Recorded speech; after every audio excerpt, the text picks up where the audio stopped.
ইসলাম নারীকে সম্মান দিয়েছে, সম্মান করেছে। যে ঘরে প্রথমে কন্যা জন্মায়, খায়রুকুম মান বুখিরা বিল উনসা, সে ঘরটাকে আল্লাহ তাআলা বরকতময় করে দেয়।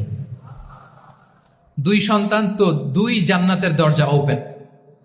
2 কন্যা সন্তান, 3 কন্যা সন্তান তো 3টা জান্নাতের দরজা ওপেন। সুবহানাল্লাহ।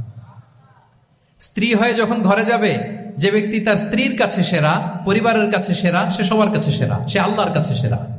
সুবহানাল্লাহ। এবং কোন মা যদি সন্তান জন্ম দিতে যে মারা যায়, কিয়ামতের দিন আল্লাহ তাআলা ওই মাকে শহীদদের কাতারে দাঁড় করাবেন। আর যদি সেফলি সন্তান ভূমিষ্ঠ হয়, আল্লাহ বলে মায়ের পায়ের নিচে ওই সন্তানের বেহেশত।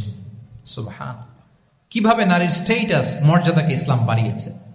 এবং এই যে ইসলাম যে নারীকে যে ভিআইপি হিসেবে কনসিডার করে, হ্যাঁ, ইসলামের দেয়া নারীর ড্রেস কোড নিয়ে আমাদের অনেকের কত কথা, কত ক্রিটিক। এটা কেন করে? কারণ Islam consider women as a queen.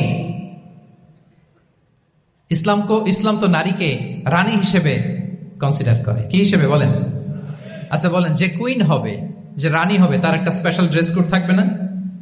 তার একটা স্পেশাল প্রোটোকল থাকবে না? রানীর সাথে কি যা মনে চায় তা করা যায়, দেখা করা যায়, তার কাছে যাওয়া যায়? আল্লাহু আকবার। কারণ ইসলাম চায় নারীদের জন্য পৃথিবীটা নিরাপদ হোক।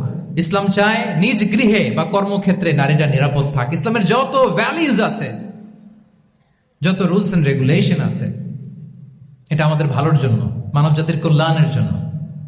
তাহলে এই অশ্লীলতা থেকে আমাদের যোজন যোজন দূরে থাকতে হবে। If you talk about Islamic lifestyle, আমাদেরকে শালীনতা, মডেস্টি ফিরিয়ে আনতে হবে। You have to maintain modesty.